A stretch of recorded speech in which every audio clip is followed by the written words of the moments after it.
Bonjour et bienvenue au podcast Fatherless and Feminine, le podcast dans lequel nous exposons, discutons, dévoilons les conséquences sous-jacentes de l'absence paternelle dans la communauté féminine afro-descendante.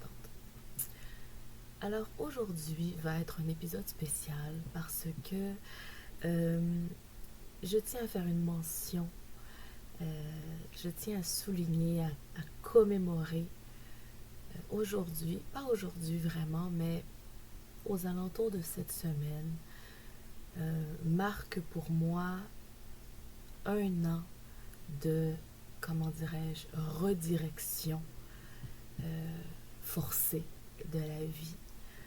Donc, c'était dans les environs de novembre où j'ai été dans l'obligation de changer de route, de recommencer à zéro, comme on dirait. Et à travers cette période-là, cette période de deuil profond, j'ai dû me trouver, me retrouver, me reconstruire. Ça a été un choc très violent. C'est toujours un traumatisme. Et à travers cette période, cette dernière année, j'ai dû me chercher, me trouver, me reconstruire, renaître, en fait, totalement. Et moi-même aussi, mais quand on vit des situations pénibles et qu'on a des enfants avec nous, le poids est encore plus lourd sur nos épaules. Et je le dis bien humblement parce que la vie doit continuer. On est forcé à continuer d'avancer malgré toutes les circonstances, malgré les embûches, malgré les roches, malgré les empêchements, malgré le manque de ressources, le manque de contact, le manque de confiance, le manque de réconfort, le manque de matériel. Donc, malgré le manque, il faut continuer à avancer. J'ai entendu une phrase que je trouvais qui résonnait beaucoup en moi dernièrement. Et ça s'appelle, je sais plus trop quelle était la terminaison psychologique, scientifique, mais je vais le vulgariser ainsi. Une condition dans laquelle on peut dire je souffre ou j'excelle, tout dépendamment du point de vue, c'est la renaissance post-traumatique. Je trouvais ça beau comme concept. La renaissance post-traumatique, c'est après un choc de la vie, un choc nerveux, des circonstances ou peu importe, on trouve la force, il y a certaines personnes qui trouvent la force et la résilience pour se reconstruire complètement à travers ces épreuves-là. Je ne sais pas d'où vient cette force, je ne sais pas d'où vient en fait, oui, je sais, la foi, bien sûr, mais ceci étant dit, on se demande tous pourquoi moi. Comment ça se fait qu'on entend qu'il y a des gens qui mettent fin à leur voyage, qu'il y a des gens qui ont des dépressions chroniques, par exemple, qu'ils n'arrivent pas à s'en sortir. Comment ça se fait qu'il y a certaines personnes qui ont cette résilience implantée à l'intérieur d'eux-mêmes et qu'ils arrivent à faire naître une nouvelle version d'eux-mêmes à travers tous ces déboires, à travers ces difficultés, ces embûches, à travers ces étapes de leur vie qui étaient probablement faites pour nous briser.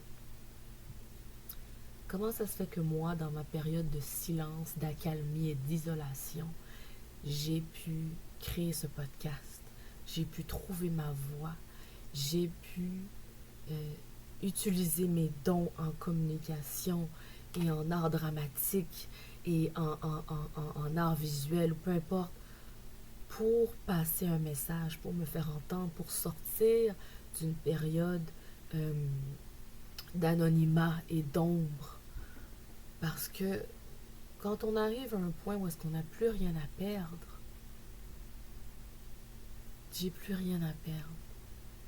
Les peurs du jugement, les peurs de l'échec, ça te passe 100 pieds par-dessus la tête parce que je n'ai plus rien à perdre de toute façon. Tu sais, quand t'es déjà rendu en bas, là. Donc voilà. Je trouve ça fascinant. Je trouve ça particulier, je trouve ça fascinant. Et je voulais juste faire une mention honorable que dans les environs de cette semaine, ça marque le 1 an de mon voyage.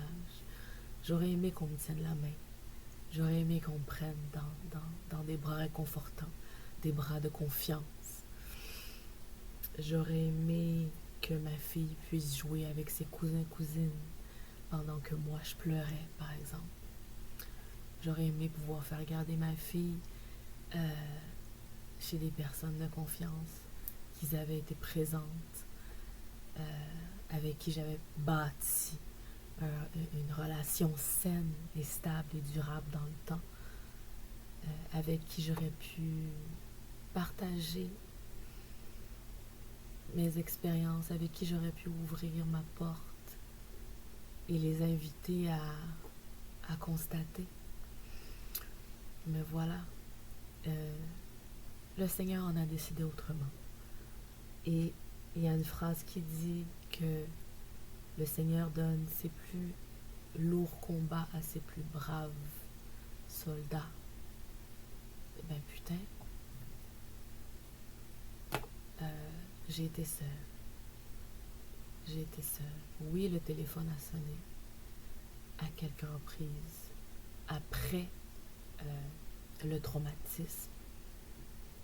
Malheureusement, j'étais dans une période très sombre où je n'avais pas envie de communiquer. Je n'avais pas envie de justifier, d'expliquer, parce que c'est ce que j'avais l'impression que c'est ce qu'on attendait de moi. Une justification, une explication pour apaiser leurs propres inquiétudes, pour apaiser leurs propres projections.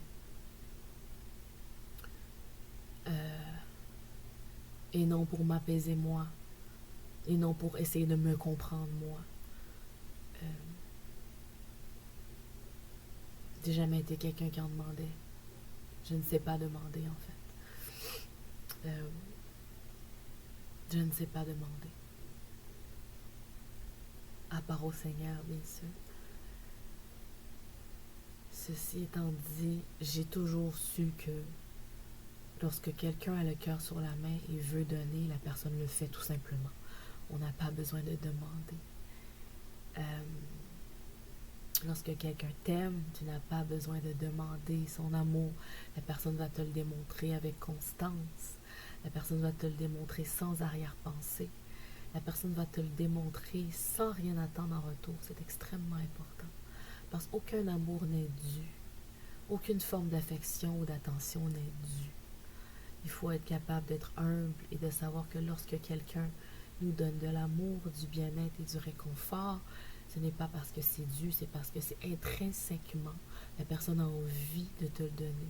Parce que non seulement la personne en est remplie, mais voit un besoin chez toi et est capable de te donner, de te combler avec ses propres capacités, avec son cœur, avec ses bonnes volontés. Donc aucun amour, aucune attention n'est dû. Et même si... Et c'est d'être capable de se détacher émotionnellement, être désintéressé. Ne jamais voir ses propres intérêts lorsqu'on fait quelque chose pour quelqu'un. Parce que ça devient du profit. Ça devient transactionnel. Et ce n'est pas le genre de relation à laquelle j'aspire. Je souhaite être entourée de gens qui ont le cœur sur la main, mais de manière désintéressée, comme moi. Qui ne font pas en attendant en retour.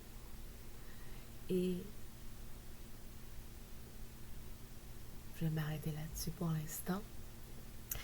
Mais Ceci étant dit, je suis extrêmement contente du cheminement parcouru jusqu'à présent et l'ascension demeure.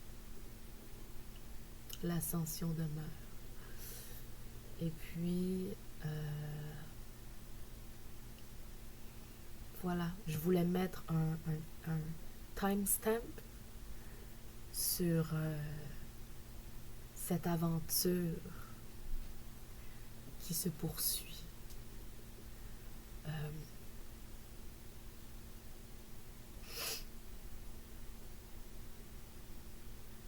C'est tout. C'est tout. C'est tout. Alors que le Seigneur me donne la force, que le Seigneur...